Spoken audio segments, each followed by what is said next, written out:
Welcome, Mr. Chappell. Thank you for reserving some time for us. My pleasure. Before we actually start the interview, I would like to let the viewers know who you actually are. So could you tell us why you are here and what you are doing here? Sure. I'm a technology speaker and writer and consultant, but mostly I'm a speaker and writer. I think of what I do as being mostly about helping people understand and use and make better decisions about new technologies. So I'm here at TechEd Europe speaking about a variety of things: cloud computing and identity technologies and IT innovation, some other stuff. So you're just speaking here, you're not doing anything else? It's not that I'm having a good time. Okay, great. Seeing my friends. That's the most important thing. Well, I don't know. So, did you like it so far here at the TechEd in Always Berlin? a pleasure. Always a pleasure.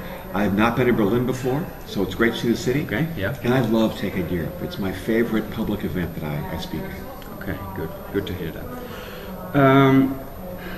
I've been asking myself a question because, well, we are Dutch MSPs, and basically our main task is to enthuse other students in Holland.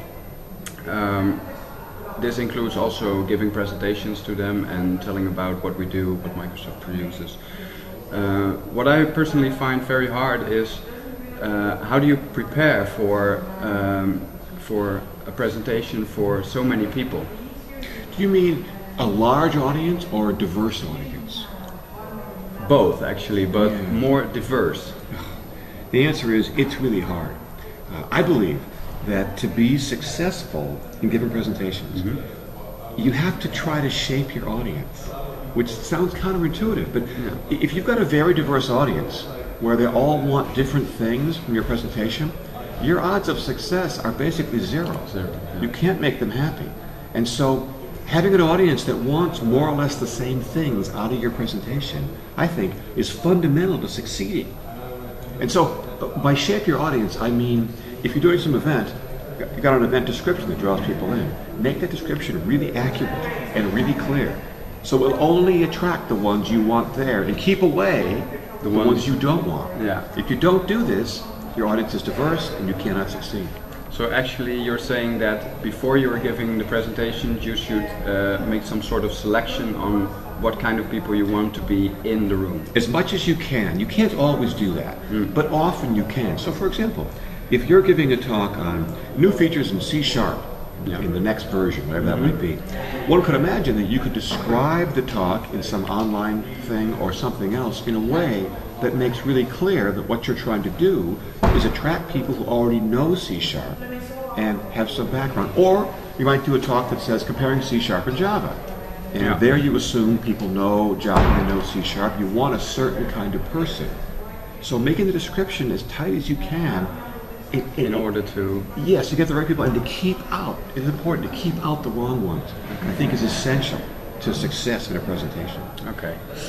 And what I was also wondering about is you are now, because I've read your blog the last few weeks, and you are now very into the cloud computing subject. What decides what you are talking, speaking, and writing about? Two things. It's the combination of two things. Number one is what I'm interested in, and number two is what clients want to hire me to do. Okay. So I've got to find some intersection of those two things, which is rarely difficult because the world is full of people who want various kinds of services, and I'm so interested in technology in general that it's not difficult to find things I'm interested in. Okay, so is it the case that Microsoft, for instance, asks you to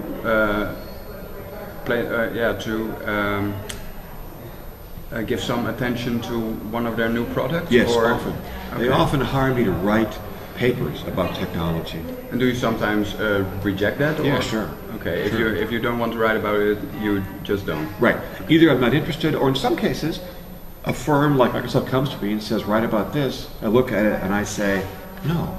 I'm not going to write. I don't believe in that, or I don't think that's going to be right, because I always speak and write as myself, with my perspectives. I'm not channeling somebody else's view. And so I need to find things that I care about that I can honestly talk about in a positive way. Yeah, I understand. Because what I also discovered is that you write about a lot of different technologies from a lot of different companies. And what I asked you yesterday is how do you manage to keep up with the enormous loads of information about those technologies? Do you spend evenings or complete days of reading and searching for information, or? Absolutely. But remember, I don't have a job. Right? I'm not a student. This is what I do for a living.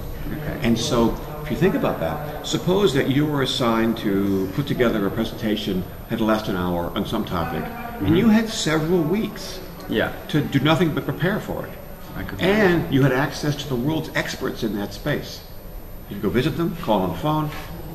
Ask for information. Yeah, it's not that hard. Okay. The issue is time. And so for someone like myself who does this for a living, I have the time. It is my profession. Yeah, but now in a day in a week like this, you're pretty full on the agenda. And so, is that always the case, or are you going home now and spend a few weeks researching on new developments? Or in fact, yes. When I get back from this, and next week I'm also at an event. But then when I get back, I will spend much of the rest of the year and the first part of next year just doing writing and research on new technologies. Okay, and in the meantime, sometimes doing a presentation. A few things here and there, but in the main, I will spend the next couple months working on writing projects. Okay, so you're putting a lot of effort, basically, and a lot of time in a very short end result, relatively, because you're spending weeks and months of research for a few articles and some presentations. Yes, so except it's not quite like that, because the papers I write get read by a good number of people. Okay. So there's some worth there. And I almost never give a talk just once. So once I write the talk, I might give the talk 20 or 30 or 40 times sometimes. Okay, well, thank you very much.